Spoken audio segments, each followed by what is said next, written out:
Thank you, Cynthia, very much for going through some super heavy ideas. This is very, there's a lot to work with here. And I just want to tell everybody who didn't look at the chat section, if you have a question or a thought, put your name into the chat section. I'll call upon you. Right now, there's a little queue forming. Cynthia, Assad was the first to get in there. So, Assad, what do you have in your mind? Yeah, so if you could tell us more about what reservations Einstein had with the Big Bang Theory. Um, well, I don't know the details for these things. It's just that it is well known that Einstein didn't agree with the Big Bang Theory, and that he continued.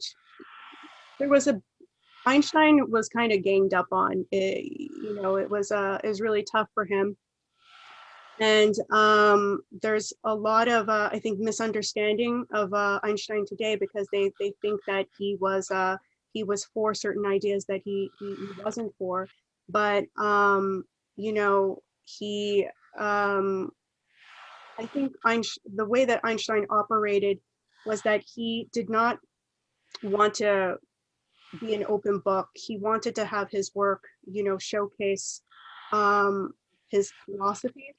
And so he was working on a counter to the Big Bang Theory mathematics, but unfortunately, it seems he wasn't able to counter them successfully. That doesn't mean that they're true, by the way.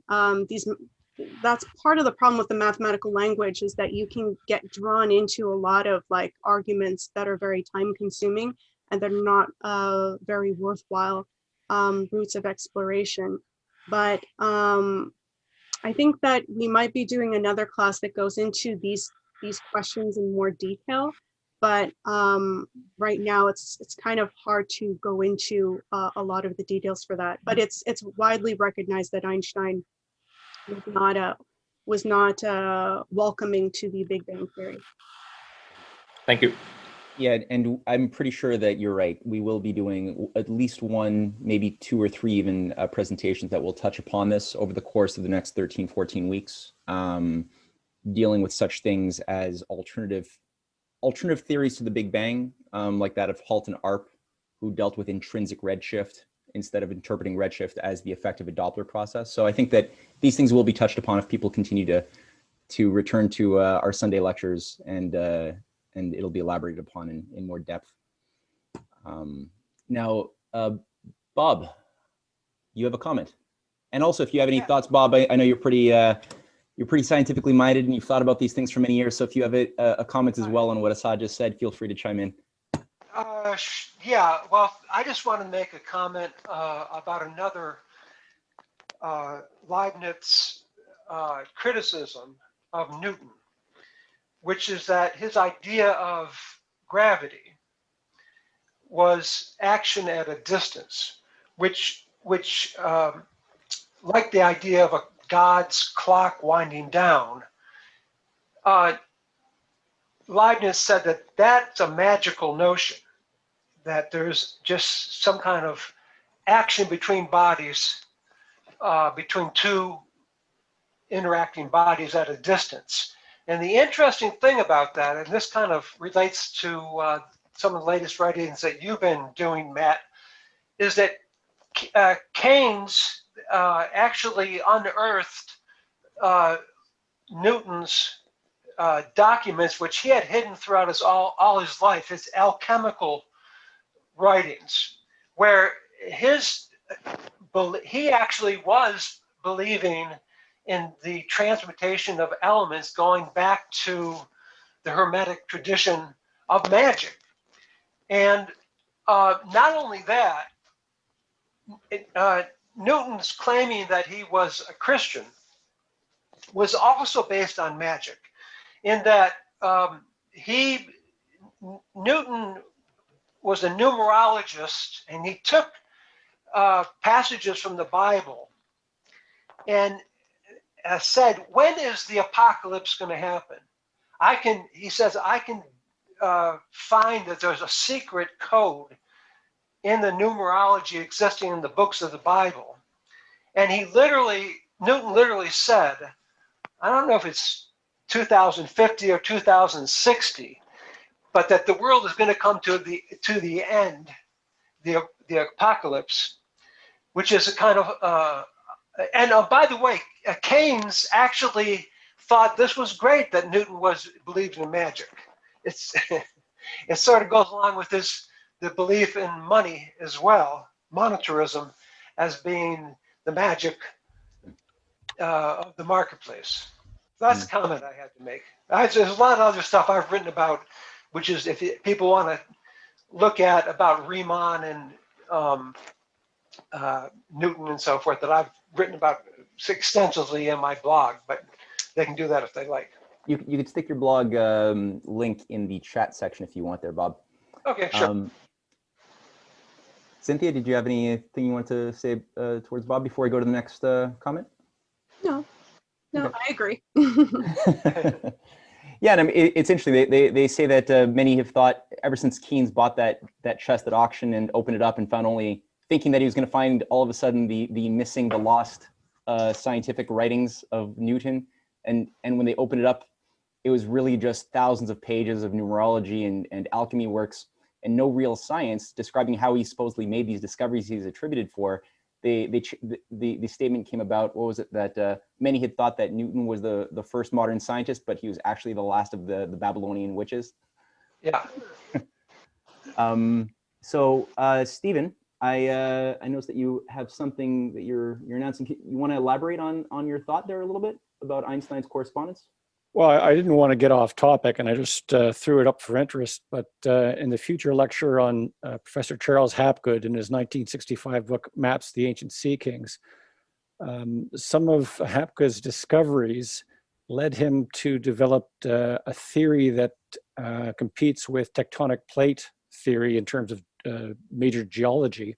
And that was that as opposed to tectonic plates moving, the entire lithosphere of the Earth periodically shifts, almost like the orange peel over the orange itself. And Hapgood corresponded with Einstein on this, and Einstein responded favorably as to the theory because it made a lot of sense.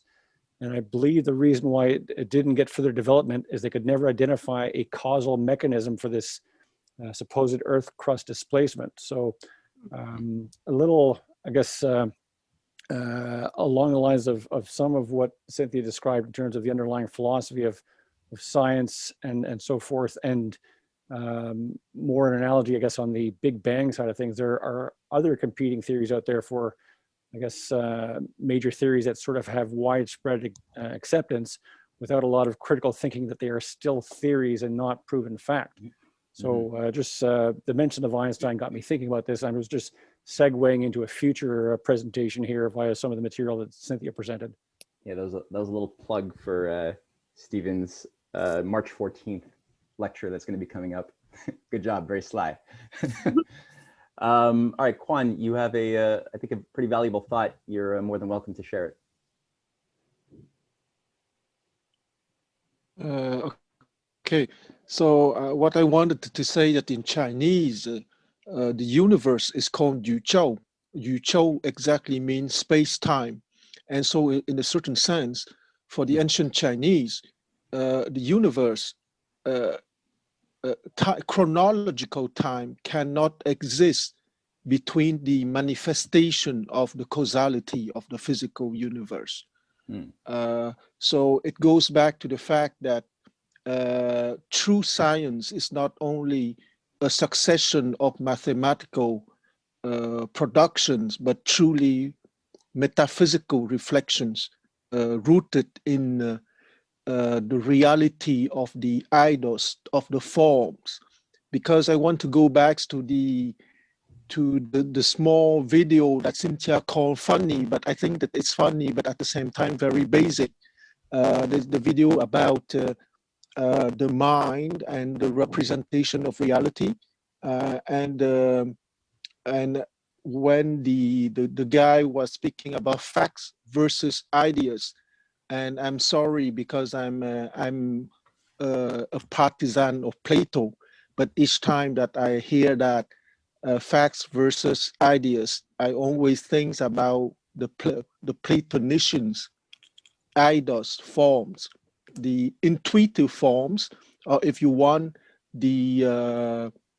for me, intuitive forms in the sense of Plato is exactly equivalent to the philosophical principles or methodological principles guiding science. Mm-hmm. Absolutely. Yeah, Cynthia, something you were saying, because I think what Quan is saying and what struck an idea in my mind as well, when you were going through some of the quotes between Clarke and Leibniz, how certain ideas of quality, of value are just lost in the Clarke Newton approach to things, because they're all obsessed with facts and they forget what truth is, or which is more than just the facts per se. You could even easily use facts as a cover when you're using, drawing your statistics together to create lies that you hide behind, which is probably why Keynes liked Newton so much as an imperialist economist. But I was thinking about reading some of the behaviorists, like this guy, John Holdren, who was the science czar under Barack Obama, and who's probably going to be making a comeback under Biden. And he gave an interview a few weeks ago. And in it, he's saying like how great it is that there's this evidence-based approach to governance, of scientific governance, that's coming back in with Biden. And now we have things like this executive order to just completely overhaul US science policy from the top down, reviving Holdren's original policies in 2009 and 10 under Obama. And in it, he says the same thing, that the important thing is to cleanse policymakers from any belief that their personal values should affect their judgment of what should be done. What should always be followed is the facts. And obviously he's a behaviorist, right? He doesn't believe in the soul, he just believes in behavior and impulses and how to modify people's behavior.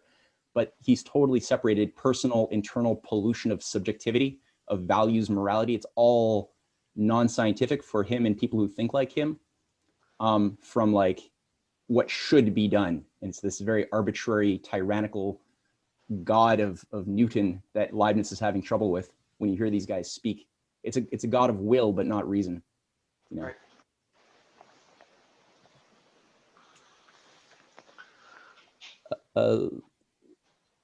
Do we have any other questions? There was another thought in my mind, but I'd like to give people a chance to. Bob, yes. I wanted to say, in terms of this issue of Einstein objecting to the quantum mechanics, what he did, it has a very his statement that God doesn't play dice gets really to the point about empty space. And the way it happens is this.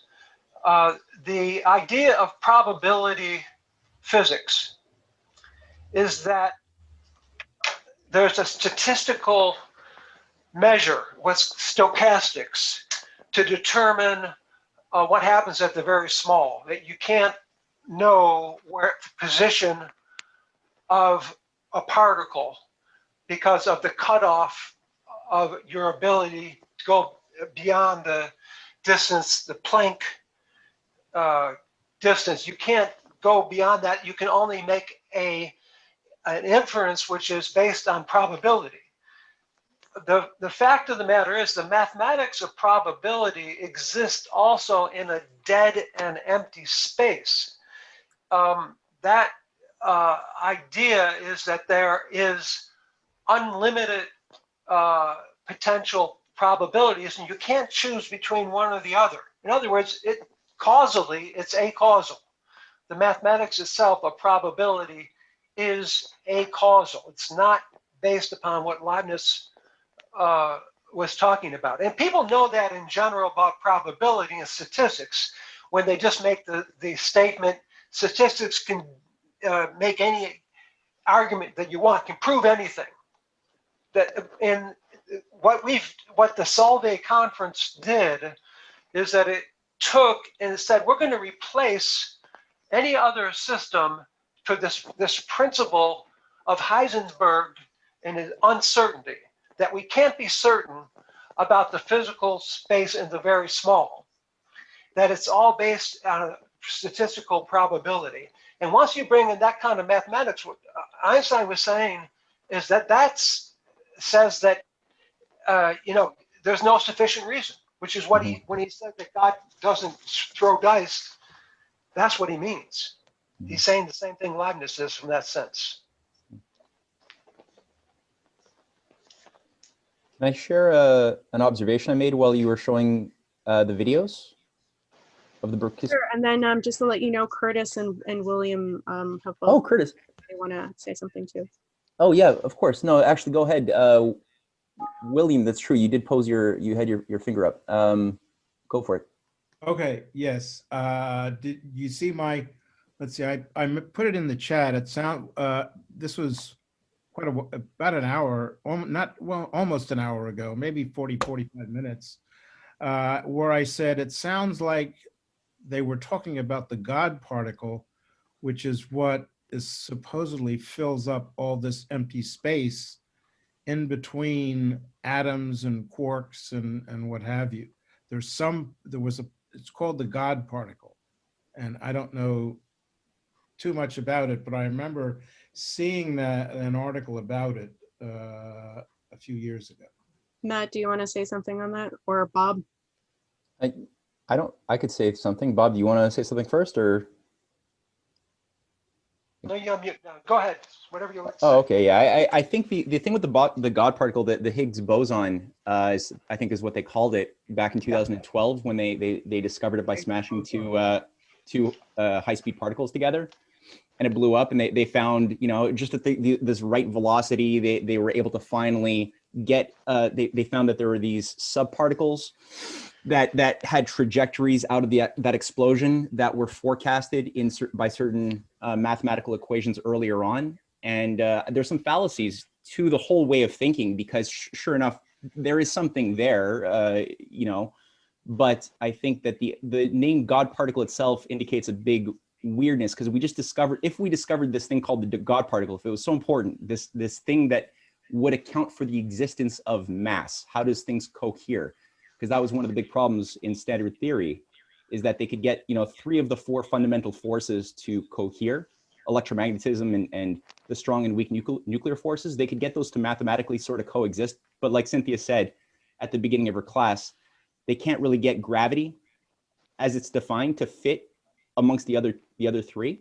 So there's a problem, and they can't account for why there is coherence in the universe of matter. So they were like, okay, this particle, somehow they concocted this thing that would be the thing that would explain it all.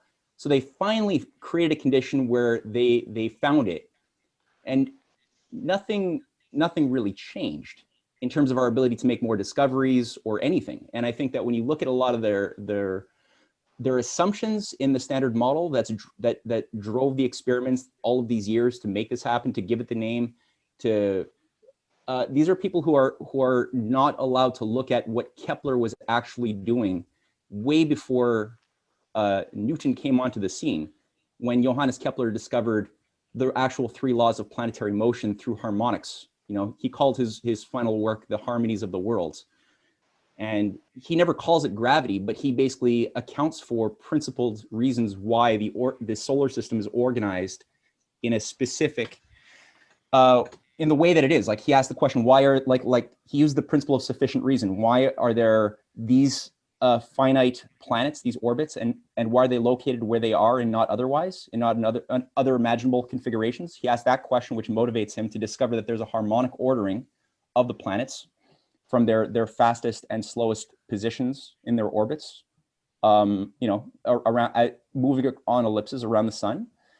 And by this discovery, this insight, which becomes his 3rd law, we later have these things reformulated, repackaged through the Royal Society. People like Clark and others, they repackage it, attribute it to a figure who's an occult dyslexic, guy named Newton. And he literally is dyslexic. Like, anybody who talked to him and recounted their experiences, including Jonathan Swift, were like, this guy is mentally not there. So, you know, it's this abandonment of the Leibniz-Kepler method. And even Leibniz, like one of the things that motivated him to discover his calculus, working on these nonlinear curves that Cynthia went through, was the challenge that Kepler had put out earlier, when Kepler discovered that the orbits were not circular, but they were these ellipses that were constantly changing, right, in speed and in distance from the sun at every infinitesimal moment. And Kepler was like, I don't have a language to describe this. So he had to use a sort of a hack to progress. And he didn't let the lack of the mathematical language stop him from making his discovery, right? So it was right there already an abandonment of Newton's principles of how you should think.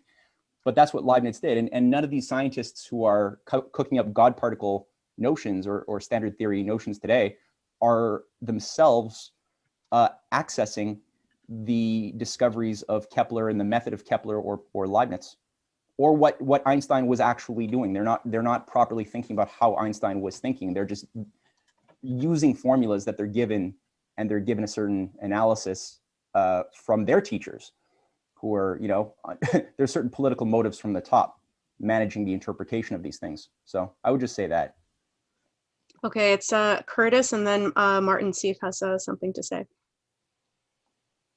Hi. I know that Leibniz worked with Princess Anne in England. I didn't know that he was working with the Queen of England, the husband to George II. Was there any finale to the correspondence between Leibniz and Clark? I don't have the details of that. If Bob knows it or Matt, they can chime in. I know that she was in between the correspondences, so they would send their letters to her. She would read them, and then she would share it with the other, and they would have their rebuttal. But it is known that she did write to Leibniz along with the responses of Clark, that she thought that Leibniz was making better points. And then the whole concept of a book being in a dialogue is pretty awesome. There's a political economy book by William Elder, a student of Henry Carey, in which Elder has a book, and it's called Conversations on the Principal Subjects of Political Economy. And in the book, he disagrees with John Locke concerning the mind is a tabula rasa. And so it's William Elder is a teacher in the dialogue. Then there's the person that represents the dismal signs, and then a student that is, I think, William Elder's student. And the defendant, the person that goes with free trade, is also big into Locke, and he's big into all the British economists, right? And you don't get a dialogue in political economy, but you get dialogues in philosophy. And so I thought it was kind of interesting how they mix two subjects together. One thing I can just say about Locke is that Leibniz is the longest work that he wrote was a point-by-point refutation of John Locke on what you're talking about and his theory of the tabula rasa. So Leibniz was absolutely in a dialogue against John Locke in particular. It's called On Human Understanding was the work by Locke, and Leibniz, it's point by point by point, he wrote a refutation of it. Cool.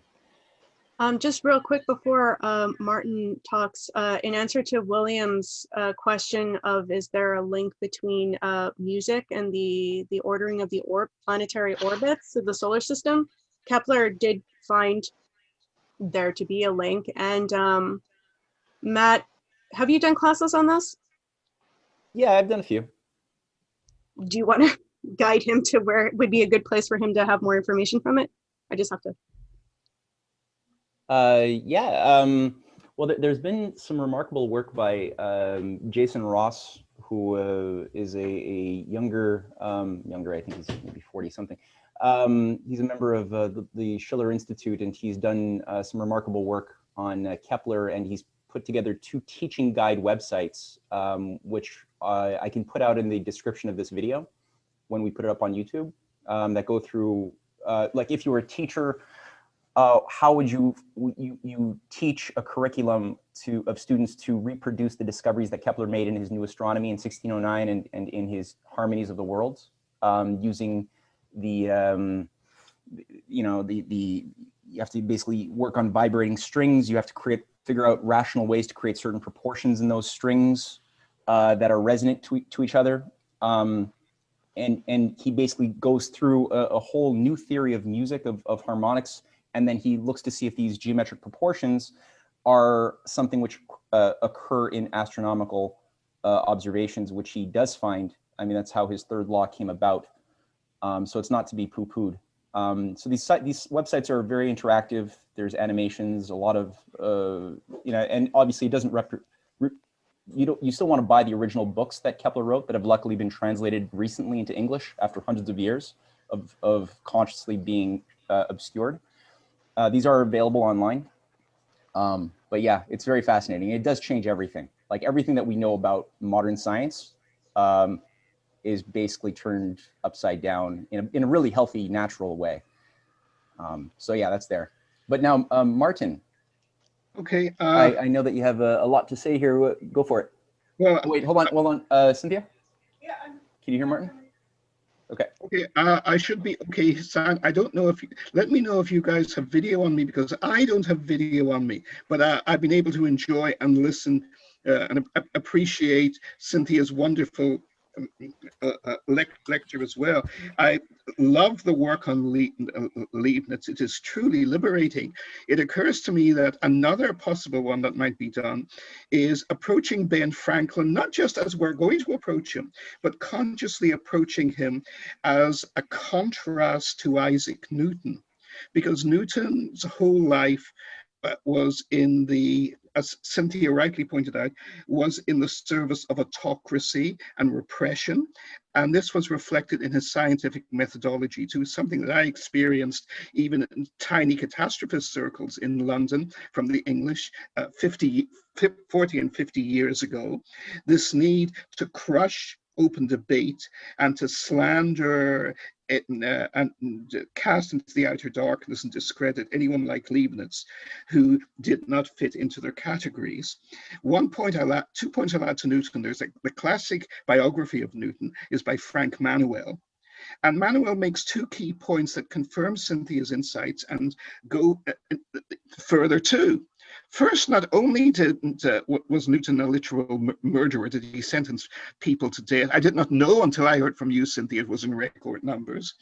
But he was a torturer. He was sadomasochistic. He, quote unquote, questioned suspected counterfeiters of money. They were not murderers or rapists or violent criminals. They were just counterfeiters of money. And he supervised personally their torture on the rack and in chains in the Tower of London. And he did this for decades, and he was very happy doing so. And Manuel makes the point that Newton appears to have had a major nervous breakdown in his 40s, and that after it, he did no serious creative scientific work whatsoever. All the work which we so admire, including the Principia Mathematica, comes earlier than that. And he's much, not all, but much of the manic amount of weird, crackpot, biblical fundamentalist numerology that Keynes was astonished to find in his papers is what he devoted his later decades to, along with trying to crush and demonize the perceived scientific rivals who were independent of him, like Leibniz, or even people like Boyle in Britain, who he once accused of trying to destroy him by trying to involve him with women. Freud would have had a heyday over that. Having said that, to shift forward to Einstein, I'm an Einstein basher. I regard Einstein as totally irrelevant. And I don't care if Einstein breaks with Newton or appears to support Leibniz. Leibniz stands on his own feet. But Einstein is simply wrong and wrong and wrong. The key point is something which Newton did get right, but this was not realized, or more likely may have well been suppressed deliberately. But it's there in the open. It's in the very last paragraph of the Principia Mathematica. Einstein recognizes that he's out, not Einstein, Newton recognizes he's out on a limb with action, with gravity. He recognizes the criticisms of him are valid, that it's a matter of faith to assume that gravity works at a distance with nothing to propagate it through. And he acknowledges this, and he says there must be an ether in the universe. And a correct understanding of Clerk-Maxwell's equations opens the way for this understanding too. The point is, Einstein doesn't realize this. The whole entire edifice of relativity is raised to solve a problem that doesn't exist. Einstein assumes the universe is empty, but we know it is not. We know it from, first of all, from the work of Hannes Alfvén, who won the Nobel Prize for Physics precisely for his pioneering work on the ether that does exist throughout and permeates all of the known universe, which is ionized gas plasma, the role of electricity in the universe. Hannes Alfvén's work is central in this, and Hannes Alfvén too was demonized repeatedly by the British academic establishment, who to this day pretend he didn't exist. And it's remarkable that the Nobel Prize Committee, which has usually deferred so shamelessly to the Anglo-American scientific establishment, broke ranks to recognize Alfvén's work. But even before Alfvén, you find in 1957, 58, the discovery of the Van Allen radiation belts around the Earth on Explorer 1. A very casual discovery, because the radio reception apparatus that detected them was simply put in unofficially by Jim Van Allen in the satellite, because he simply thought it was absurd to simply put a metal ball into the orbit going beep beep, the same way Sputnik 1 had a few months before. Why can't we do, he said, even some very basic scientific work as well? And his scientific work transformed a true understanding of the universe, because by confirming the existence of the Van Allen radiation belts, it confirmed something that Einstein came deeply reluctantly to in the last literal 2 weeks of his life. The recognition that the universe, the solar system, is electronically alive, that Jupiter sent out radio noises, which Einstein had always insisted was impossible.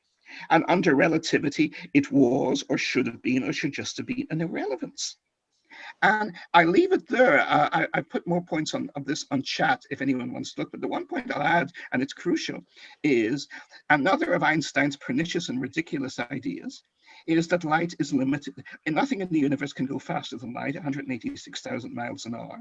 And therefore interstellar travel, let alone intergalactic travel, is obviously impossible, because nothing can go faster than the speed of light in the physical universe.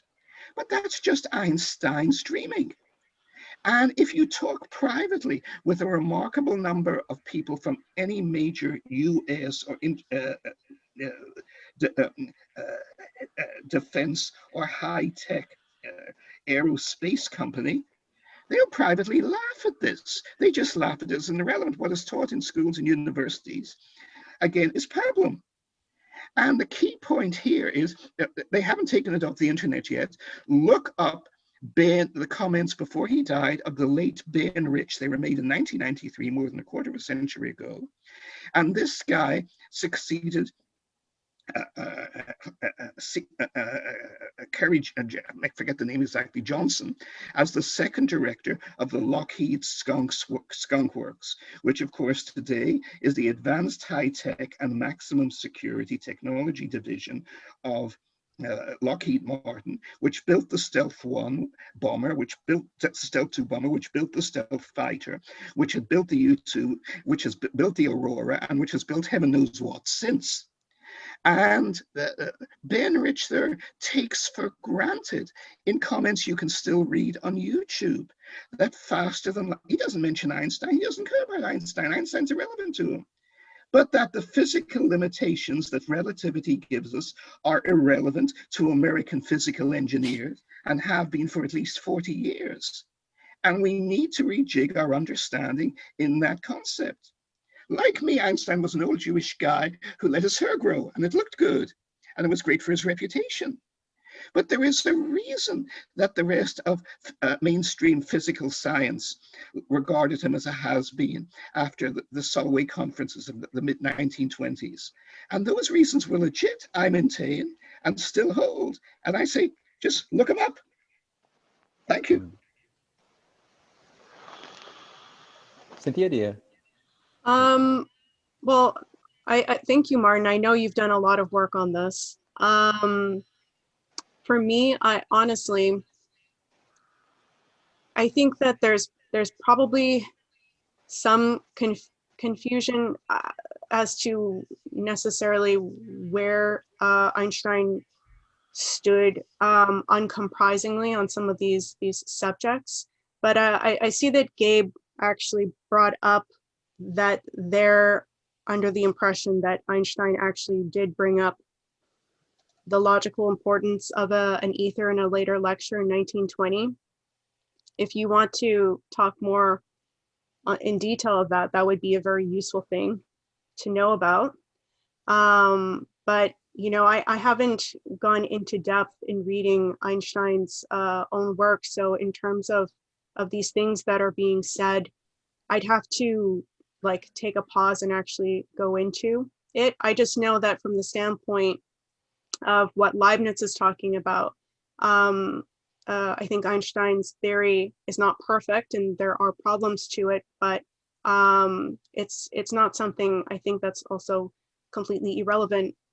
Sorry, Gabe, did you have details onto that lecture that you were referencing in the chat room?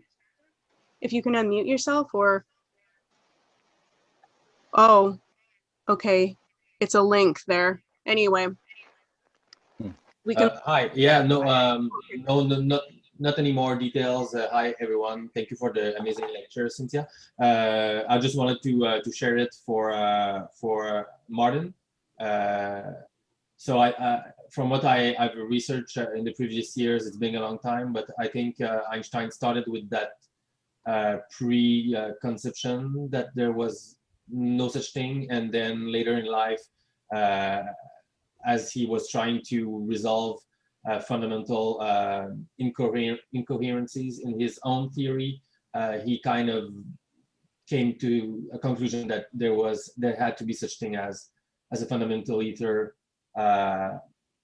in order for his own theory to work about gravity, so that there was no such thing as spooky action at a distance. So that I just wanted to show it there. Yeah, so that's it. Thank you, Gabe. Yeah. Matt, did you have anything more to say on that? Because I know that you're familiar with the details on this one myself.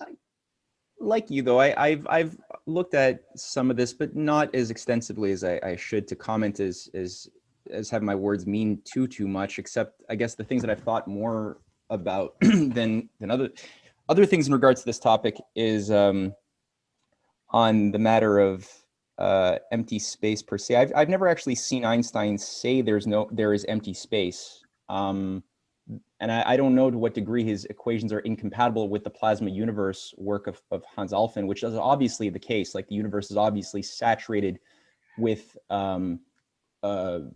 plasma, with cosmic radiation everywhere. There's no volume of space anywhere that is devoid of content.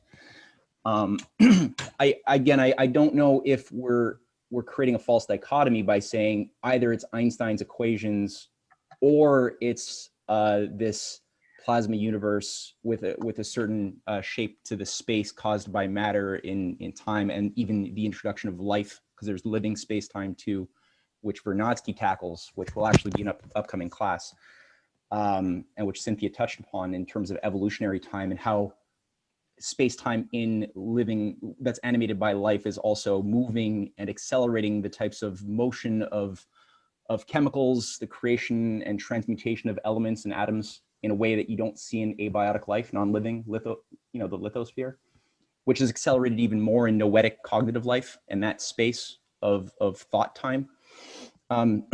So these are all functions that I think are important to bring into play. I don't, and again, back to my original point, I don't know if there's an artificial dichotomy with either Einstein's equations are right or it's this other qualitative idea of a universe, of plasma universe, or if they're mutually compatible. I know that there's a lot of strawmen out there, like the oligarchy people like Bertrand Russell, who was part of this Hilbert operation to mathematize all of logic, mind, and science that Cynthia touched on. He definitely tried to paint a picture and interpret Einstein, which I know I've encountered a lot of scientists whose idea of Einstein is actually Bertrand Russell talking about Einstein. It's not actually Einstein. Just like a lot of people talking about the Pythagoreans is Aristotle talking about the Pythagoreans, not the Pythagoreans themselves as it was understood by Plato. So I don't know if that happened here too, if that's partially contaminating our idea or our analysis of Einstein. I could, if I can make a comment on that. Yeah, man. Okay, so what Einstein did in essence is use Riemann for his four dimensions. Because what Einstein did was take the 3 dimensions of space, physical space, and add time as a dimension to that. I mean, Riemann made that possible in his n-dimensional treatment, and going back to his original hypothesis, which underlies geometry. And Einstein also used curvature of space, which to this very day, that the fact that space is curved as a tensor relationship has been proven that gravity causes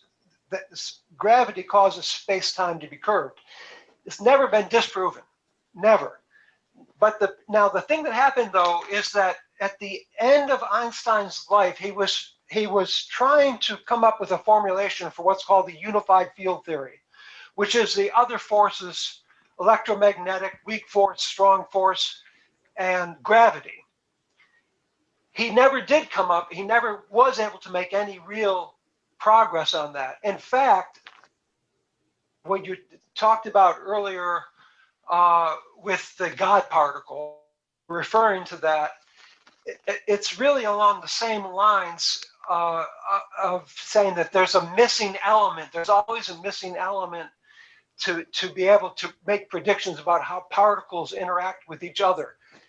At any rate, to get you a sense of how crazy things are today about this unified field theory, today, for the last, 50 years, there's been something called string theory. And string theory is a postulation of unified field, which is purely based in imagination. It cannot be tested. And they have this, what's called the landscape of possible universes of string theory, which is why you get these people coming up and saying there's parallel universes, because they're saying that that strings operate in a multi-dimension imaginary space of like up to, 12 dimensions, whatever it is. But there's scenarios in which there are 10 to the 300 possible universes of this landscape in string theory. And this is where the funding is going in research in physics today. It's totally worthless crap.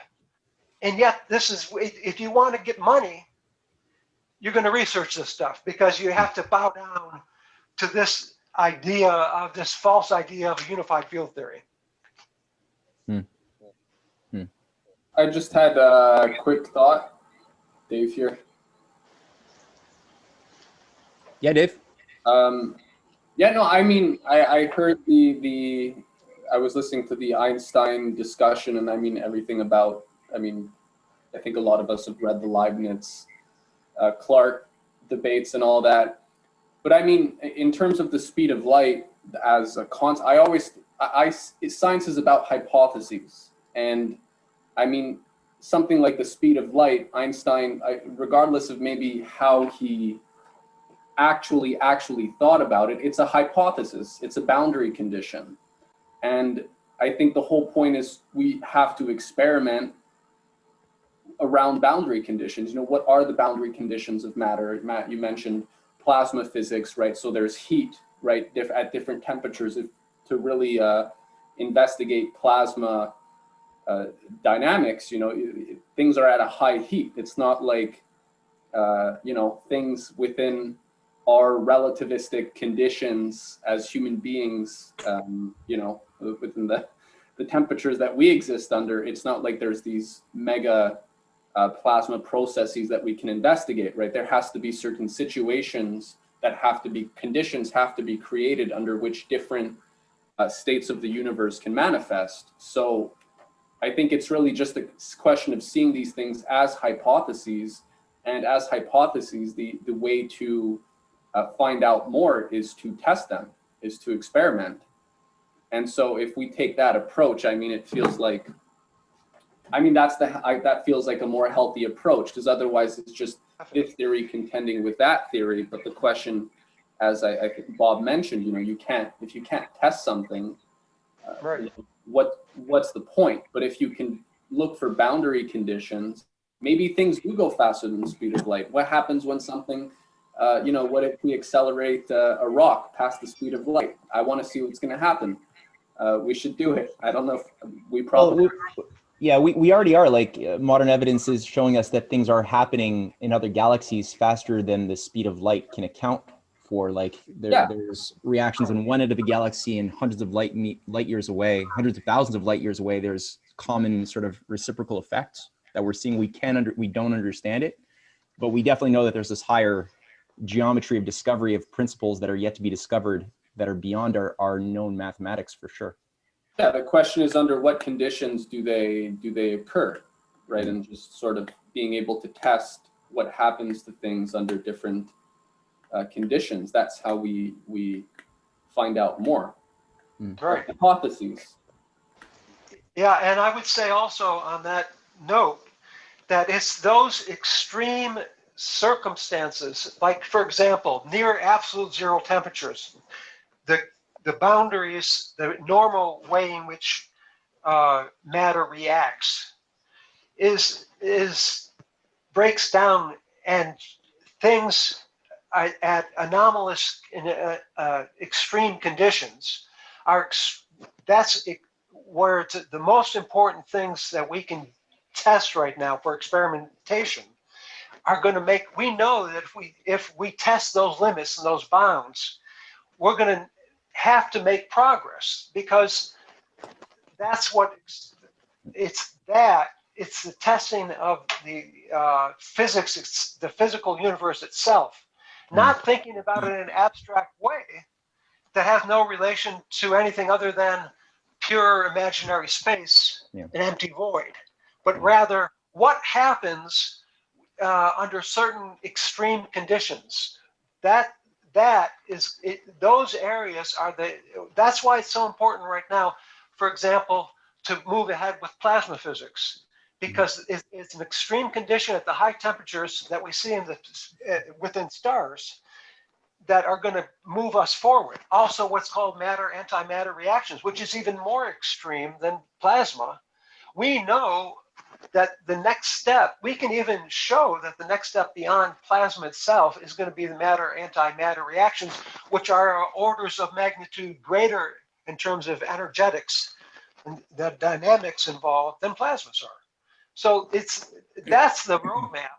That's the roadmap by which we should base our advances in science. It's got to be based upon the ability of human, it's based upon the idea to do good, going back to Cotton Mather and Benjamin Franklin, because what you're setting up is you're going to create new powers for humanity. Those new powers are going to be made by leaps in technology, and it's the ability to look at those realms that we don't understand, but we understand the least about, and make experiments within those realms that are going to move our underlying science ahead. I thought the scientific management of society was about reducing our carbon footprint and shutting down industrial civilization. Oh, Yeah. you're all wrong. It is Also for known far as too many, entropy. Matt. Exactly. I had a that was really well said, Bob. Thank you for that exposition. That's a good gestalt. And I judge by your, okay, it looked like your screen was frozen there for a second. I had a a thought that I really want to share because I got so excited when I heard you deliver this, and you showed the video of the brachistochrome and that wonderful paradox that just destroys our belief in sense perception regarding the three possible pathways of the infinite possible pathways, and that one specific one that made up the brachistochrome was the quickest. The thing that caused my mind to just explode, because I've seen that video before, we've even done that experiment, but it didn't affect me the way that it did just now, because you showed it in sequence to the previous video of the two Toronto physicists, right, from 1960, who had demonstrated the other betrayal of your senses when you're following the pathway of a spot on a wheel, which is much like somebody standing on the surface of the earth, right? Which seems like it's maybe on a naive view just going around in a circle. Well, actually not moving at all on one hand, but then if you think about it, okay, yeah, it's rotating around, but it's not just rotating or revolving, it's also going around a pathway on an orbit around the sun. So it's actually tracing out this cycloid, and that was the name for that curve. You know, when you saw the wheel roll and you're just tracing out on the wall the pathway that it takes, and it's sort of like a, you know, it looks like these upside down parabolas. They're not parabolas, they're cycloids. And it got me realizing that, okay, well, why? Because I never understood why, what would be the sufficient reason why that physical curve of the cycloid, when you turn it upside down and you roll a ball down it, why is that the fastest possible motion in space-time than any other possible curve? And I guess it's probably connected in some way to the fact that that's the motion we all take on the surface of the earth. If you trace out, if we're like taking a God's eye view with, you know, tracing out our motion as bodies on the surface of the earth rotating around the sun, it's sort of like these cycloids, right? Going around a bigger ellipse. So it's connected to that somehow. And I just find that just mind blowing. I make comment on that. I wrote an article, it's on my blog somewhere, about the fact that actually if you take even a bigger viewpoint outside our solar system and you trace how the Earth is moving itself along a path in the galaxy itself. In other words, the solar system moving in the galaxy and the Earth moving in the solar system. What you've actually got is a helicoid path. If you look at that from the God prospect you're talking about, overall, and then of course you can take our galaxy and then see that the galaxy itself is moving as a group of galaxies within an even larger, and the idea of a helical motion is kind of fundamental in terms of biophysics itself. You know, it's something that is underlying. It's based on a physical process, not some imaginary, you know, which is why the brachistochrome is based on least action. It's not based on, that's a physical process. It's not based upon some imaginary empty space. Did we play a video of that? Like a short video of what he's talking about? Can we? Does that exist? I don't know. You know, I have a video on my blog, by the way. They just discovered a new exoplanetary system, which is in perfect ratios. These planets are rotating, and they have these perfect ratios of rotation where they align with each other after so many cycles. It's just discovered a couple weeks ago. It's a I said they ought to call that Kepler world because it's perfectly Keplerian system that's been uncovered. I can share a video. You got it? Yeah, sure. Let me know, Bob. I'm thinking this is what you're talking about. It's gonna go into the helicoid motion. Yeah, you're right. That is it. Yep. Gorgeous. That's what's happening within the galaxy. Yeah, so we're not just like in this one spot rotating, but we're actually traveling in a helicoid motion. Yeah, exactly. That's really beautiful. Oh, sorry.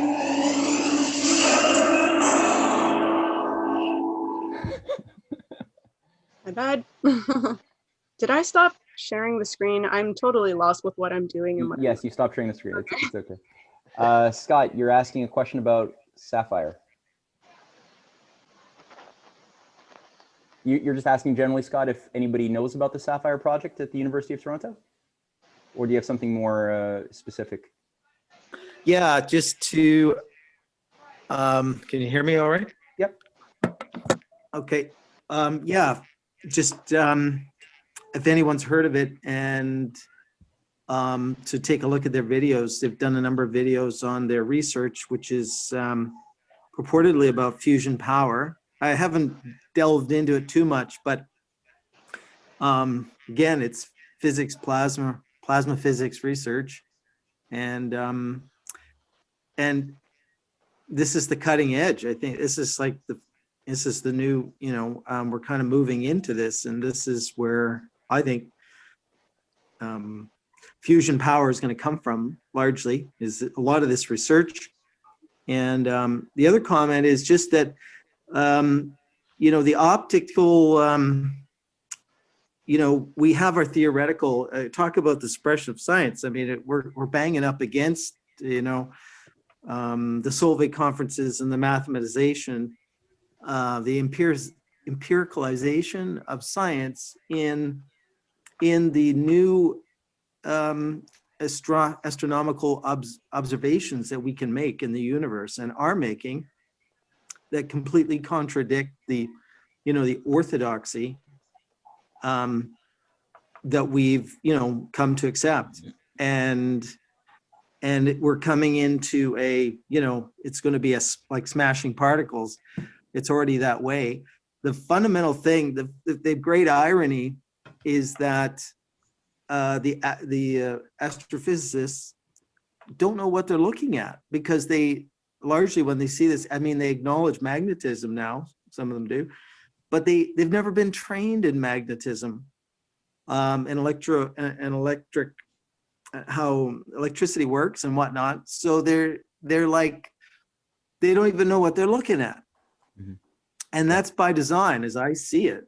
And so no wonder Alphane's work has been, sidelined and whatnot. It's like the great big elephant in the room. But here's another thing is, with the Belt and Road and the scientific commitment by China to, mine the moon for fusion power. I mean, this is their objective.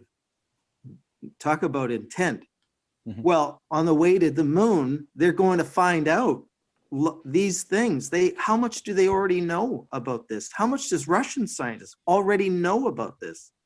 And how much do the West already know, really?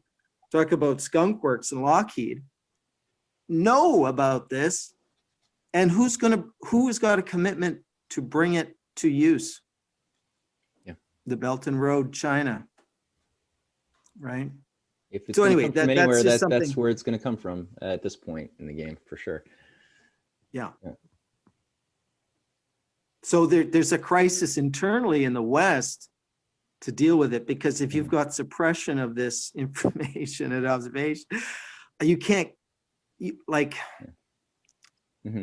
You got an internal paradox. You got a crisis on your hands. Cynthia, do you have any? How do you contain this? you know, and so on. So I'll leave it there. Yeah, no, agreed. I think the only way that I'm glad you brought that up the way you did, because the only way that a lot of these crazy theories, these standard models and stuff could continue to hold a grip for decades and upon decades is by society going stagnant and not doing things. Because you can only throw away a false discovery by discovering that it's false. You discover that it's false when you try to apply your theory to reality to do something, and you discover, oh, that doesn't work. I need to go back and generate a better idea. And by getting society into this consumer society mode of just consumption, post-industrialism, stagnation, we haven't had opportunities to test our thoughts. We haven't gone to space. You know, they shut down the space program in the 70s. There's been no more manned space. There's been little tiny things, but we lost all of our ambition. We shut down all of our nuclear builds, you know, forget fusion power, fusion rockets, all of that's been canceled over decades to go into this post-industrial stasis mode. So yeah, of course, all of these crazy useless theories are just growing and growing to the point that you could have, you know, 92 dimensions in your standard model, or you want 11 dimensions, or you want 42. It doesn't matter as long as you can make your model, you know, internally consistent and believable, and you'll get peer reviewed and published and all of this crap. But yeah, the fact that China's actually doing it, they're taking actions. They're going to discover very soon which ideas they don't stand a litmus test, and which ideas work to accomplish their policy goals. That's the way it's going to. Any type of education reform, anything else is going to happen that way. Exactly, because they have an intent. Yeah, an intent for the advancement of the human civilization, where we don't. The oligarchs. So that's it. Mm-hmm. Gabe makes a good point. He writes, I don't know, Gabe, if you just want to say it yourself in the discussion. Oh yeah, that was just like an add-on, like that. Obviously, this gets down to the education system, how we train different types of quote unquote scientists in our world today, which are not necessarily scientists or generalists. They're more like what I would call maybe technicians or executors, like especially in the health field, MDs, doctors. They're not scientifically inclined to think or creatively minded. They're not here to curate our health or to find the root cause of problems. For example, they're there to execute what's already been established as official workings of the theories that are in place right now. And the same thing goes to astrophysicists, and I would say probably biologists in certain regards and stuff like that. You know, we accept our paradigm, like I knew Matthew referred often as the whole thing about the end of history. It works in the social way, but also in the scientific way. We have all the theories, now we just need to apply them and refine them, and everything is going to be good. So people do not look for alternate theories right now. They just look to apply it as best as they learn it. So that was just the point. Yeah. Well said. Yeah. Cynthia, what would you like to do? Well, if nobody has anything else, I mean, this was a really fruitful discussion. I think it was a great turnout, and I hope people continue along with the symposium. Yeah, unless you want to introduce the next class, or who's the next speaker? It's Qual's not here. So yeah, if you wanted to maybe say a few words of the next class coming up. Yeah, sure. Well, as you said, it will be Cuauhtemoc. I'm just pulling up the class itself right now as you speak. So Quao, who is a nuclear physicist, a longtime friend of ours, and an advisor to the Rising Tide Foundation, he is going to speak on atomic physics and macrophysics, how breakthroughs in the atom afford us freedom to explore space. So he's sort of continuing on a theme he's been developing in his past lectures to our group. And obviously there's a reciprocity. So the universe responds when we go either beyond the realm of the senses into the great unknown of the macrocosm. And we have to, along the way, make discoveries of the micro to harness the types of energy, the types of actions that need to be taken up to successfully explore space.